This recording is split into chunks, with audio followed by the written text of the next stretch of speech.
মেয়েদের সবথেকে বড় সম্পদ হলো তার চরিত্র। কোনো মেয়ে যদি দেখতে খারাপ হয় তাহলে তার সংসারে কোনো ক্ষতি হয় না, কিন্তু যদি তার চরিত্র খারাপ হয় তাহলে তার সংসার ধর্ম সব শেষ হয়ে যায়। সাথে সাথে সেই মেয়েকে যে বিয়ে করেছে তার জীবনও শেষ হয়ে যায়।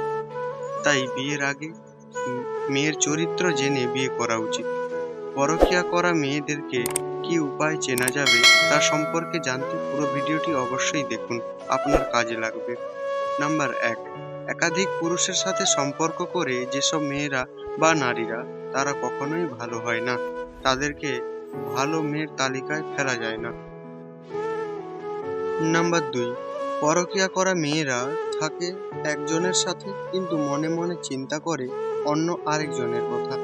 এই ধরনের মেয়েরা ছেলেদের জন্য খুব খারাপ হয়, এদের চরিত্র ভালো হয় না। এই ধরনের মেয়েরা ছেলেদের জন্য খুব খারাপ সময় বয়ে নিয়ে আসে।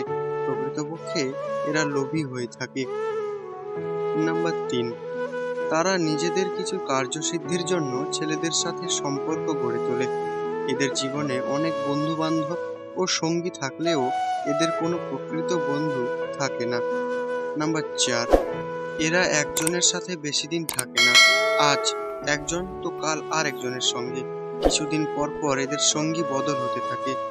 এদের মূল উদ্দেশ্যই হলো কোনো না কোনো কার্যসিদ্ধির জন্য ছেলেদের সাথে মেলামেশা করা, আর সেই উদ্দেশ্য পূরণ হওয়ার সাথে সাথে যত দ্রুত সম্ভব সে তাকে ছেড়ে চলে যায়। নাম্বার 5, এদের জীবনে ইমোশনের কোনো মূল্য থাকে না। ইমোশন এদের কাছে তুচ্ছ একটি বিষয়। কারোর ইমোশনের কথা এরা ভাবে না। এরা সবসময় নিজের স্বার্থ অনুযায়ী পছন্দ বেছে নেয়। নাম্বার 6, এরা ভালোভাবেই জানে কার কাছ থেকে সুবিধা পাবে, তাই একজনের কাছ থেকে ভালো কিছু না পেলে অন্য আরেকজনের কাছে চলে যায়। এক কথায় এরা নির্লজ্জ প্রকৃতির হয়।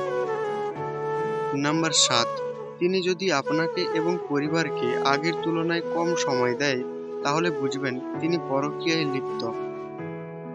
নাম্বার 8, বিনা কারণে রাগ করা বা অযথা ঝগড়া করা পরকীয়ার অন্যতম কারণ।